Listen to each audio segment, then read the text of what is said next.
Երաժիշտ արջը, կարելական հեքիաթ։ Կար չկար մի ծերուկ կար իր պարավի հետ, նրանք ունեին երկու որդի, մեծ տղայի անունն էր Տոյվո Մռայլ, նա լավ տղա էր, լավ աշխատող, միայն թե շատ մռայլ էր, երբեք չէր ծիծաղի, երբեք չէր երգի, միայն մի բան գիտեր, չիբուխ քաշել և ծուխ փստացնել, ձուկ բռնել լճում լուռ էր, ծառ կտրեր անտառում լուռ էր, դահուկ պատրաստեր էլի լուռ էր, այ թե ինչ տեսակ տղա էր Տոյվո Մռայլը, իսկ փոքր տղայի անունն էր Մատի ուրախ, լավ տղա էր նա, աշխատում էր երգեր երգելով, զրույց էր անում ուրախ ծիծաղելով, նա գիտեր նաև տավիղ նվագել, հենց որ լարերը քաշեր, հենց որ պարի եղանակ նվագեր, ոչ ոք տեղում կանգնել չէր կարող, ոտքերն իրենց պար էին գալիս, այ թե ինչ տեսակ տղա էր Մատի ուրախը։ Մի օր Տոյվո Մռայլը գնաց անտառ փայտի, սահնակը քաշեց մի կողմ, ընտրեց մի լավ սոճի ու սկսեց կտրել, անտառը լցվեց թրխկոցով ու ճռճռոցով, իսկ այդ սոճու մոտերքը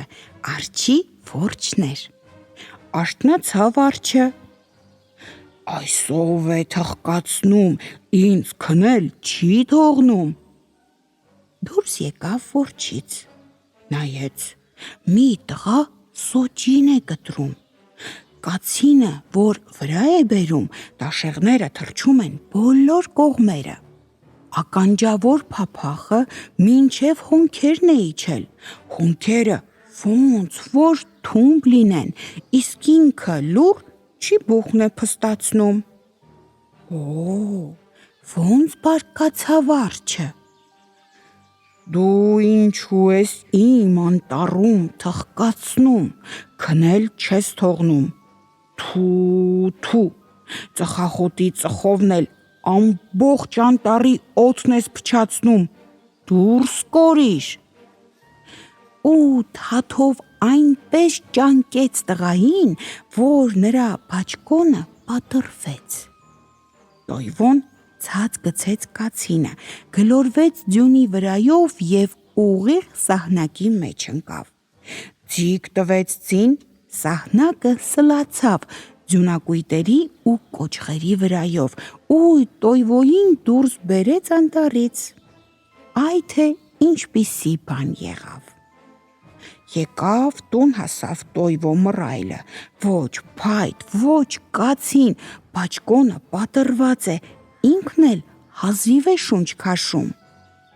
դե ինչ պիտի անես, բայց փայտ հարկավոր է, վառարանը վառելու բան չկա, և ահա անտառ գնաց Մատի ուրախը, նա տավիղը ձեռքն առավ, սահնակ նստեց ու գնաց, գնում է, հետն էլ նվագում է ու երգում, անտառ հասավ Մատի ուրախը, տեսնում է կանգնած մի սոճի, մի կողմը կտրված, իսկ նրա մոտ ձյունի վրա ընկած է մի կացին, այս ծառը մեր Տոյվոն է սկսել կտրել, սահնակը մի կողմ քաշեց, կացինը վերցրեց, ուզեց սոճին կտրել,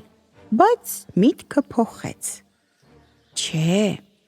դեռ տավիղ նվագեմ, գործն ավելի ուրախ կկատարվի, այ թե ինչ տեսակ տղա էր Մատի ուրախը, նստեց մի կոճղի վրա ու սկսեց նվագել, տավիղի ձայնը տարածվեց անտառում, արջը զարթնեց իր որջում, այս ով է զնգզնգացնում, ականջներս խտուտ տալիս,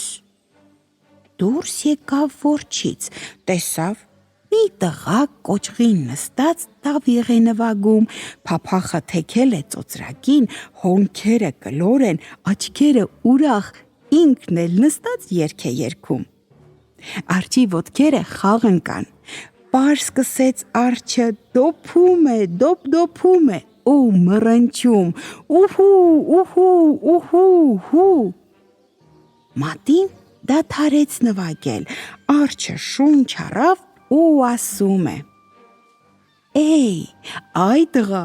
ինձ էլ սովորացրու տավիղ նվագել, կնվագեմ, իմ քոթոթները պար կգան»։ «Կարելի է», ասում է մատի ուրախը, «ինչու՞ չէ, կսովորեցնեմ»։ Տավիղը տվեց արջին, բայց արջի թաթերը հաստ են, զարկում է լարերին, ինչ վատ է նվագում։ Չէ, ասում է մատին, դու վատ ես նվագում, հարկավոր է քո թաթերը բարակացնել։ Արջին տարավ մի հաստ եղևնու մոտ, կացնով եղևնին ճեղքեց ու ճեղքերի մեջ մի սեպ խրեց։ «Դե, արջ աղբեր, թաթերդ խրիր այս ճեղքերի մեջ ու պահիր, որ բարակեն»։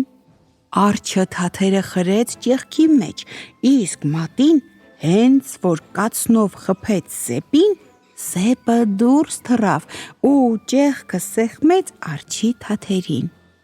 Արջը ցավից ոռնալ սկսեց, իսկ մատի ուրախը ծիծաղում է. «Համբերիր, մինչև թաթերդ բարակեն, առանց տանջանքի բան չես սովորի»։